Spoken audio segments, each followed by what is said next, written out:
I mean, it was a heck of a game. Great crowd, great environment. We came into the game, thinking that our ability to take care of the ball was critical for our chances to win, and we didn't do that, especially in the first half.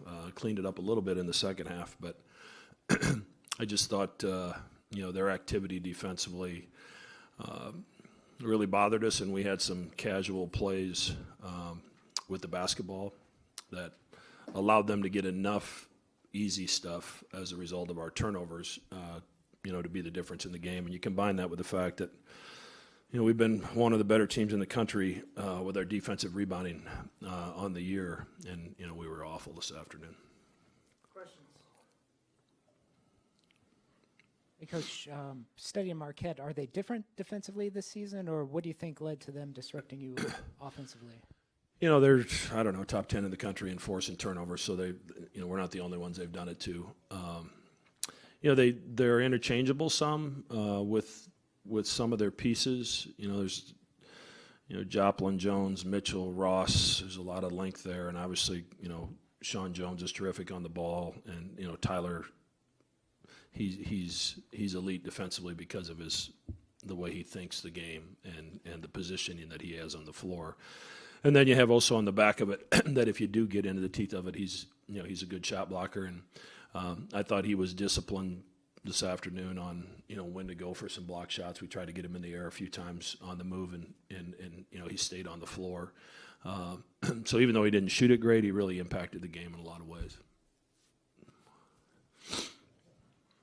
Marquette, their one weakness the last few years has been rebounding. Just what was the difference tonight and today in enabling them to have such an edge on the boards?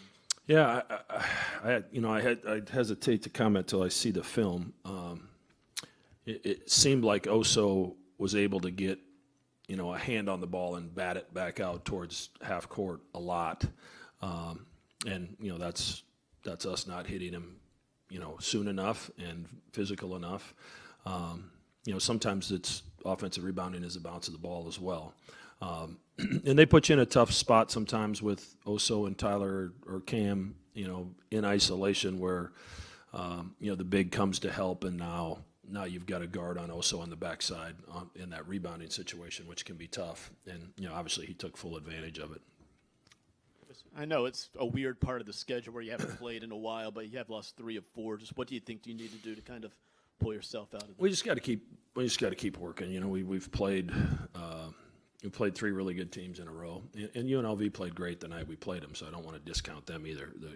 They played a great basketball game when they beat us, and Alabama's terrific, and we found a way to win a close one there. And now we've lost 2 close ones in a row where we've had opportunities, and like I told the team, some things you can't control. We had a 3-point shot that barely was on his finger when the shot clock went off, and then Trey misses a layup on the next possession. That's 5 points that would have been huge in this game. And sometimes you can't control that, but we have to be able to control our ability to take care of the basketball. It's 16 turnovers against Nova, 18 this afternoon.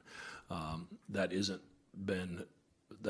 not been who we've been this year or in the past, and we're going to have to clean that up in a hurry, or we're asking for trouble. Mac, it seemed like you guys gave up the corners early on, maybe to try and slow down the pick and roll with Oso and Tyler. Was that the plan? And what changes when they start hitting from the corners? Jones and we played the number game a little bit with Sean Jones and Stevie Mitchell. They have not shot it good on the year. I think Sean's made 1, and Stevie's 3 for 23 or whatever. So, I don't think we guarded him much different than many other people have. It's just, they made 5 threes between them tonight. Is that deflating for a defense when those guys hit shots that you weren't expecting? Yeah. It can be. They missed some early, and obviously that was, I think, a big reason we were able to stretch out to that lead in the first half. But they shot them like they've been shooting them, and the numbers would indicate otherwise. But they were really good this afternoon. Baylor got loose for 7 threes. How is he getting into good positions? Yeah, Baylor moves good without the basketball. He understands where to space, and I think his teammates do a good job of finding him as well. we've got to find him a few more if we can. He and Trey are obviously very important to what we do.